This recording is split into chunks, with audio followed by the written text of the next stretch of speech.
Afternoon. Ready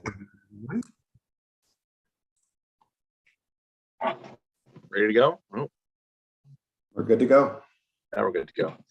All right. Well, good afternoon, everyone. My name is Darius Schonfarm, Finance Chair of the City of Albany Industrial Development Agency Finance Committee. Our first order of business here today. First of all members of the IDA are here with us today. The second order of business is I call for a motion to waive the reading of the minutes from the previous meeting and accept them as presented in the agenda. So moved. Joe, any second? I'll second. All right. Any corrections, changes, anything, discussion? All those in favor? Aye. All right, minutes are approved. Next, we have no report from the Chief Financial Officer today, but we do have a couple of unfinished business items.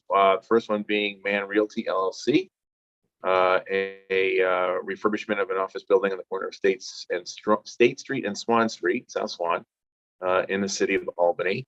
We just had a public hearing on it. There were no commentators, but the hearing was concluded. So I'd ask, I guess, Tom, I think, to give us a brief rundown. The synopsis of it is in page 4 of the materials. So take it away, Tom. Thanks. And before I hand it over to Andy, I just confirm for the minutes, the person who's is listed as Michael's iPhone. You just identify yourself for the minutes. Hey, Tom, it's Mike Bone. Thank you, Mike. We know him. My computer's malfunctioning, so. All right, then Andy. Great, thank you. As the chair noted, a public hearing was just previously held for this project. This project was also previously discussed at length at the prior Finance Committee meeting last month.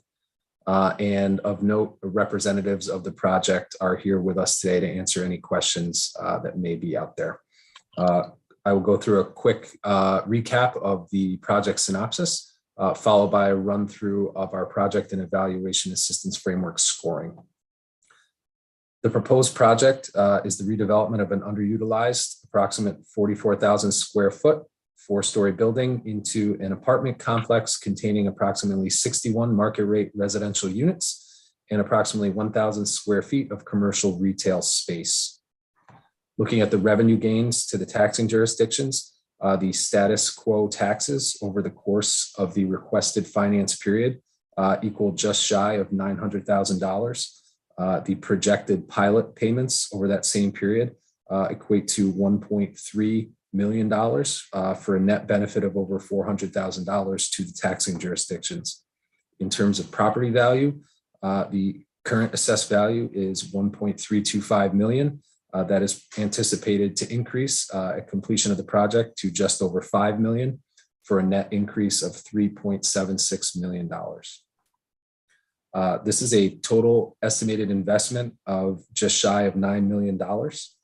And again, I will go through the community benefits in more detail in just a moment, and I believe they can be located on page 7 of the PDF packet for anyone following along. As with all projects requesting real property tax abatements, the IDA worked with the Capital District Regional Planning Commission to complete an economic impact analysis, studying the direct, indirect, and induced effects of employment on site. Looking at the temporary construction impact, the total effect over the course of construction is projected to be $10.78 million.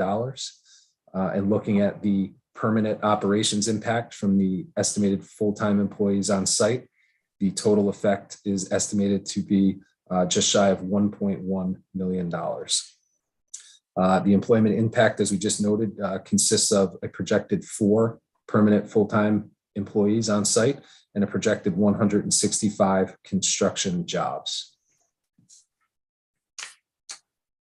Of note, the project is requesting real property tax abatements through the project and evaluation assistance framework.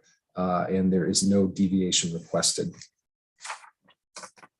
That'll give everyone a moment, if they so choose, to flip to the evaluation and scoring matrix, and we will go through a point-by-point roll call for this project.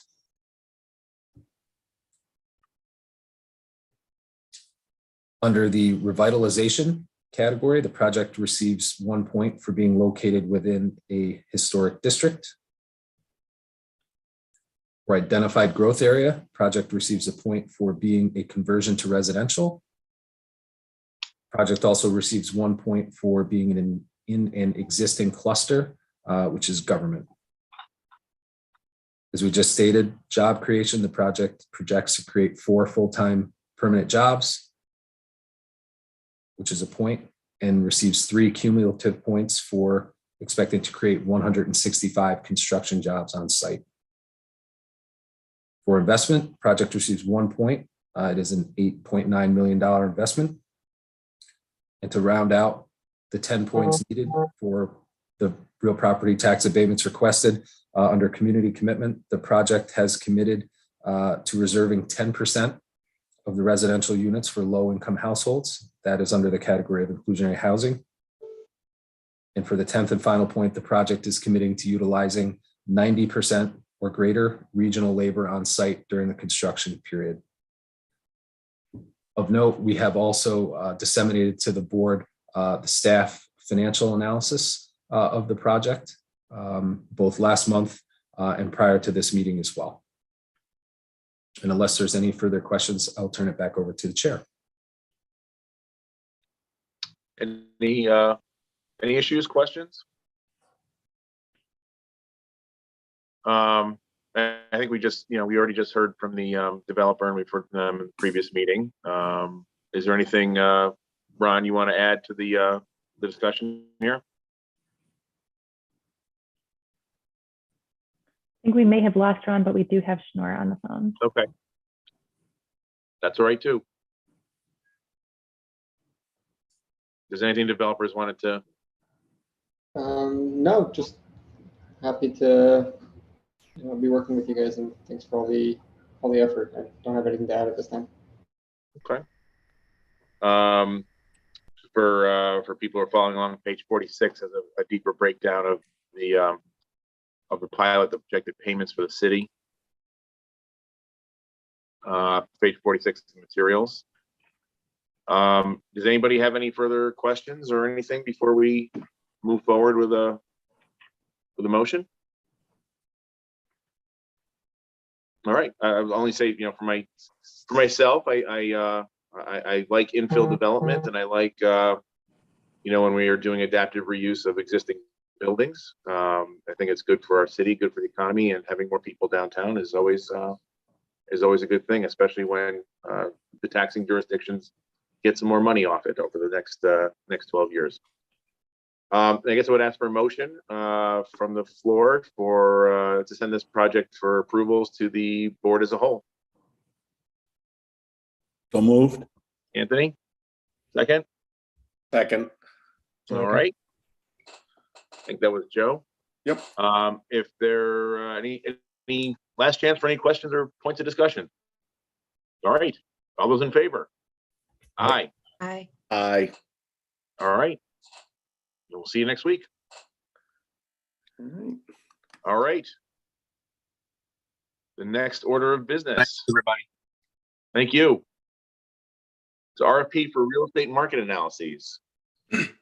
Sure, and I can take this. Great, thank you. Thank you. Following guidance from the committee back in April, staff released 3 separate requests for proposals for residential and commercial and development market data that would be used to assist in updating our project and evaluation assistance framework this year, as well as for general economic support. One RFP for multifamily residential, for affordable multifamily residential, and the last one was for commercial and development market data.